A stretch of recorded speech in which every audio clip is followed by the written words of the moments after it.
नमस्कार, मैं हूं अर्चित और आप देख रहे हैं वी एक्सपर्ट न्यूज। तो चलिए रुक करते हैं इस खास खबर की ओर। केंद्रीय गृह मंत्री अमित शाह ने कहा कि संसद हो या विधानसभा, सदन में सार्थक बहस होनी चाहिए, अन्यथा वे केवल बेजान इमारतें बनकर रह जाएंगी। शाह ने कहा कि अपने राजनीतिक स्वार्थ के लिए संसद और विधानसभाओं को न चलने देना बहस नहीं है। उन्होंने कहा कि विरोध पर संयम रखना चाहिए। प्रतीकात्मक विरोध अपनी जगह है, लेकिन विरोध के बहाने दिन प्रतिदिन और पूरे सत्र सदन को न चलने देने की जो परंपरा बन रही है, उन पर देश की जनता और चुने हुए प्रतिनिधियों को किसी दिन विचार करना होगा। उन्होंने कहा कि सदन में जब चर्चा समाप्त हो जाती है तो देश के विकास में सदन का योगदान बहुत कम रह जाता है। केंद्रीय मंत्री शाह दिल्ली विधानसभा में 2 दिवसीय अखिल भारतीय अध्यक्ष सम्मेलन के उद्घाटन के अवसर पर बोल रहे थे।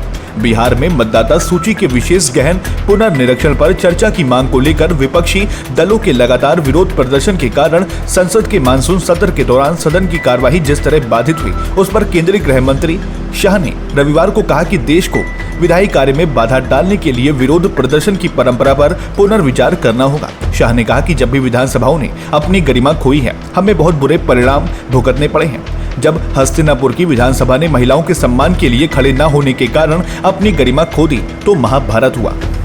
उन्होंने सुझाव दिया कि विधानसभाओं को देश हित में जनता की आवाज को राज्य की आवाज बनाने का माध्यम होना चाहिए।